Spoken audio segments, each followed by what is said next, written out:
School की diary. जुगनू ने उसे मिलने को कहा, अपना नया पता दिया, लेकिन वो पन्ना उसे शादी के बाद मिला। 13 दिन पहले। पापा, देखिए मुझे क्या मिला। बेटी की आंखों में चमक और आवाज में उत्साह था। हाथ में एक सुंदर सी डायरी लहरा रही थी। मैंने जल्दी से वह डायरी उसके हाथ से झपट ली। पापा, इट्स नॉट फेयर, यह मुझे मिली थी। वह चिमकी। इसे स्लेम बुक कहते हैं बेटा। हमारे टाइम पर फेसबुक, इंस्टा, स्नैपचैट नहीं थे। स्कूल कॉलेज के दोस्तों से स्लेम बुक फिल कराई जाती थी, जिसमें उनके नाम, पते, कॉन्टैक्ट से लेकर उनकी पसंद नापसंद, हॉबीज, सपने, इच्छाएं, लक्ष्य और आपके बारे में उनकी राय, सब कुछ होती थी। वे भी क्या दिन थे। फिर तो मैं भी पाऊंगी। वह खुश हो गई। न, बिल्कुल नहीं, ये भी पर्सनल डायरी ही है। लेकिन पापा, आगे वह जिद करती। इससे पहले ही बीवी मैंगो स्मूदी ले आई, जिसके आगे वह किसी चीज को भाव नहीं देती थी। मैंने राहत की सांस ली और कांपते हाथों से स्लैम बुक खोली। पहला ही नाम पढ़कर धड़कनें बेतरतीब होने लगी। जुगनू। जुगनू, सी चमकती आंखें, मोतियों सी मुस्कान, सीपीसी रंगत वाली वह लड़की, जैसे कल ही की बात हो। 2 चोटियां बांधे बैठने की जगह तलाशते। क्या मैं यहाँ बैठ जाऊं? उसने मासूमियत से पूछा। बेंच मेरे पापा की तो है नहीं। जहाँ बैठना चाहो बैठ जाओ, मैंने एकदम अक्खर लहजे में जवाब दिया। मुझे उससे कोई दुश्मनी नहीं थी। मुझे बस इस बात का गुस्सा था कि मैं और उदय टर्मिनेटर पर डिस्कस कर रहे थे, कैसे वीसीआर पर देखने की जुगाड़ करें। मैडम ने हमें बातें करते देखकर अलग अलग बैठा दिया, वह भी लड़कियों के बीच। क्या ही अच्छा होता, क्लास से बाहर कर देती या मुर्गा बना देती या बेंच पर ही खड़ा कर देती। पर लड़कियों के बीच बैठना, उफ, कितनी शर्मिंदगी। प्रियंका पहले ही मेरे पास बैठी थी, यह क्या कम था। अब एक नई मुसीबत और आ गई। जैसे तैसे वह पीरियड खत्म हुआ। मुझे 40 मिनट 4 घंटे जितने लंबे लगे थे। यार, यह नई लड़की कितनी क्यूट है। तू कितना लकी है। मेरे पास तो रिंकी बैठी थी। पूरे टाइम डर रहा था कहीं बेंच गीली न कर दे। रिंकी 3-4 बार क्लास में सूसू कर चुकी थी। वह जब भी डरी हुई होती, ऐसा कर देती थी। बच्चे मन के सच्चे, शायद इसीलिए कहते हैं, क्योंकि वे बड़ों जैसे डिप्लोमेटिक नहीं होते। एकदम क्रूर ईमानदारी से लबरेज। बुली करने में परपीड़ा का सुख भोगने वाले। अबे मोटे गैंडे, हाथी, चश्मे वाले बैटरी, काली कलूटी, उल्टा तवा, बिल्कुल नहीं शर्माते थे, न लिहाज करते थे। रिंकी गोस्वामी से मुतुस्वामी कब हो गई, उसे ही पता न चला। वह जिससे बात करने जाती, सब मुंह पर रुमाल या हाथ रखकर भाग जाते थे। वह पहले रोती रहती थी, फिर धीरे धीरे हालात से समझौता करके वह सबसे अलग एक कोने में चुपचाप बैठी रहती। पर जुगनू ने उसकी तरफ खुद से दोस्ती का हाथ बढ़ाया था। पहले रिंकी झिझकी थी कि वह नई लड़की थी, एक आध दिन में उसके बारे में पता चलते ही वह भी उन बुली करने वालों की टीम में शामिल हो जाएगी। लेकिन ऐसा हुआ नहीं। क्लास में सबको बहुत आश्चर्य हुआ। सब ने उसे समझाने की कोशिश की कि उस अनहाइजीनिक लड़की से दूर रहे। जवाब में उसने सबकी क्लास ले डाली। चिंता, तनाव और उदासी के कारण ऐसा होता है और तुम सब मिलकर उसे साइडलाइन कर रहे हो, उसकी लाइफ पर क्या असर पड़ेगा सोचा है। कुछ उसकी सुंदरता और समझदारी का असर था, कुछ उसकी फर्राटेदार अंग्रेजी का और कुछ इस बात का कि वह एक फेमस डॉक्टर की बेटी है। बाकी स्टूडेंट्स ने रिंकी को परेशान करना छोड़ दिया। कुछ का रवैया दोस्ताना भी हो गया था, जिसके लिए जुगनू के प्रति कृतज्ञता रिंकी की आंखों में साफ झलकती थी। जुगनू रूप और गुणों का खान थी। वह 5वीं कक्षा से आई थी, किसी और शहर से ट्रांसफर लेकर आते ही छा गई थी। पढ़ाई में इतनी तेज कि सीधे 8वीं का इम्तिहान दे ले। फिर भी इतनी सिंपल, वह सबकी मददगार थी। टीचर्स और स्टूडेंट्स सब उसके मुरीद थे। उससे ईर्ष्या रखने वाली लड़कियां भी कम न थीं, पर वह स्वस्थ प्रतिस्पर्धा का दौर था, मासूमियत का दौर था। बचपन में दोस्तियां हुआ करती थीं, गर्लफ्रेंड बॉयफ्रेंड नहीं। खैर, छुटपन बीता और लड़कपन शुरू हुआ। प्राइमरी से मिडिल में आ गए और हार्मोन्स के उस तूफानी दौर में नए जज्बे दिल में हिलोरे मारने लगे। पर दिल दिमाग पर तो न जाने कब से उस एक चेहरे की, उन दो चमकती आंखों की सल्तनत थी। सारे सपने, सारी फैंटेसी उन्हीं के इर्द गिर्द बुनी जाती थी। परीक्षाओं से सबको घबराहट होती थी, मुझे इंतजार होता था, क्योंकि हमारा रोल नंबर आसपास आता था। सिटिंग अरेंजमेंट ऐसे थे कि लड़के लड़कियां पास बैठते थे। हर पेपर में वह पास होगी, ये रोमांच ही नींद उड़ा देता था। उस समय लड़की का स्पर्श भी होना बड़ी घटना थी जीवन की। कभी कभी सोचकर हंसता था, वो पहला दिन जब वह खुद पास बैठने की परमिशन मांग रही थी, और एक आज का दिन जब हर लड़का लड़की उसके ही करीब होना चाहता है। गनीमत है कि मैं पढ़ाई में अच्छा था तो रुतबा था, पढ़ने के अलावा स्पोर्ट्स में भी आगे ही था तो नोटिस होता था।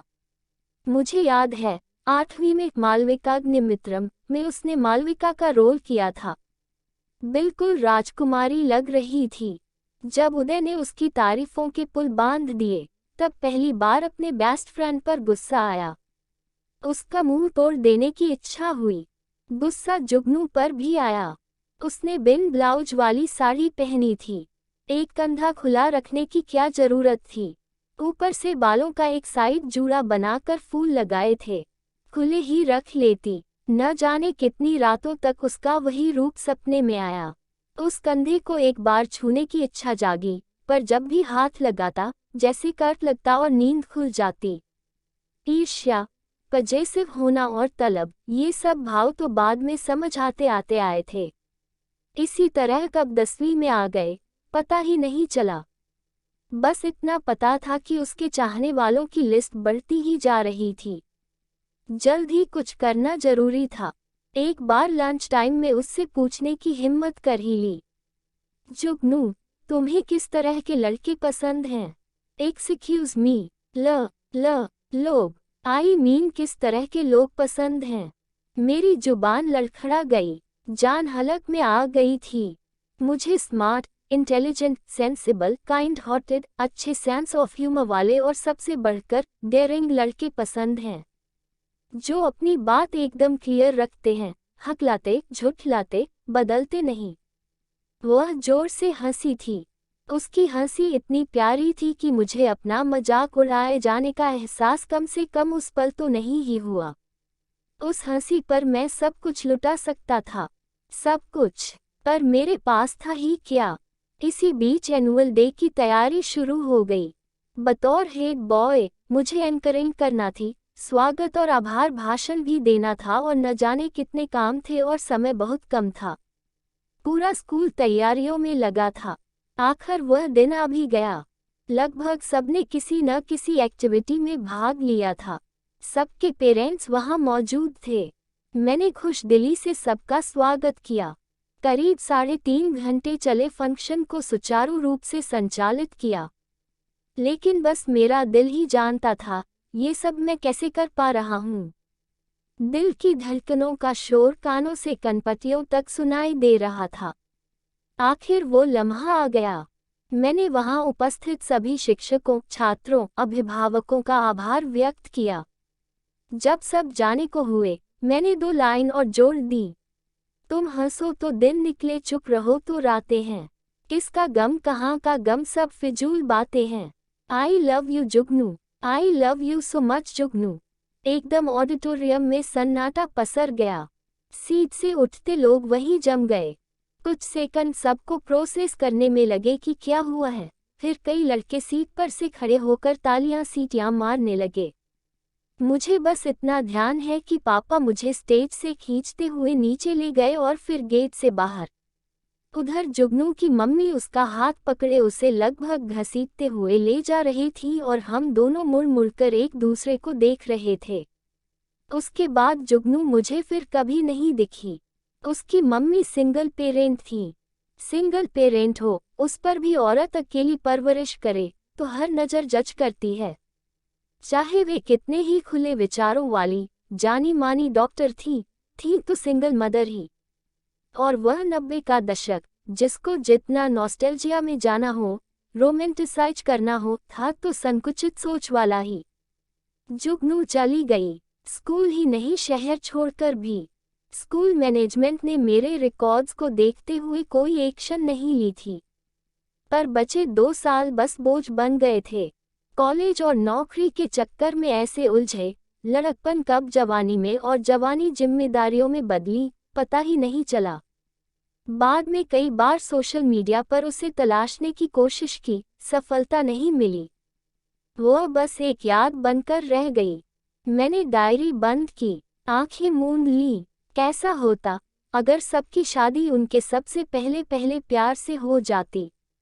वही पड़ोसन, वही क्लासमेट, किसी शादी ब्याह में देखी वह लड़की, वही दोस्त की बहन, वही पहली लड़की जिसे देखकर दिल सबसे पहले सबसे अलग अंदाज में धड़का था। कई लोग तो इजहार भी नहीं कर पाते पहली मोहब्बत के सामने अपने जज्बों का, बस टीस रह जाती है हमेशा की। 2 आंसू पलकों की बाढ़ तोड़कर गाल पर धुलक आए, जिन्हें बेटी ने नन्हे हाथों से पोंछ दिया। पापा आप रो रहे हैं? नहीं जुगनू बेटा, रो नहीं रहा। तुम जाकर खेलो बच्चा, शाबाश। जुगनू सी चमकती उन 2 आंखों को चूमकर मैंने कहा, बेटी का नाम यही रखा था। स्लैम बुक अब भी हाथ में थी। उसे सरसरी पलटाकर बंद करने ही वाला था कि पिछले कवर से झांकता एक कागज दिखा। मुझे नहीं पता कब कैसे किसने रखा। स्कूल का आखिरी दिन इतना बोझल था कि बस बेमन से रस्म अदायगी को दोस्तों से भरवा ली थी। तभी पलटकर खोली ही नहीं। सेंट थॉमस स्कूल, कोलकाता जा रही हूँ। ढूंढ लेना मुझे, इंतजार करूंगी। डेयरिंग और बेवकूफ़ी भरे जोखिम में फर्क होता है बुद्धू। आई लव यू टू, तुम्हारी जुगनू। स्लैम बुक मेरे हाथ से छूट गई। दिमाग काम नहीं कर रहा अब। काश यह उसी दिन खोलकर पढ़ लेता, या काश ये डायरी कभी दोबारा मेरे हाथ नहीं लगती, ये सब कभी नहीं पढ़ता, काश।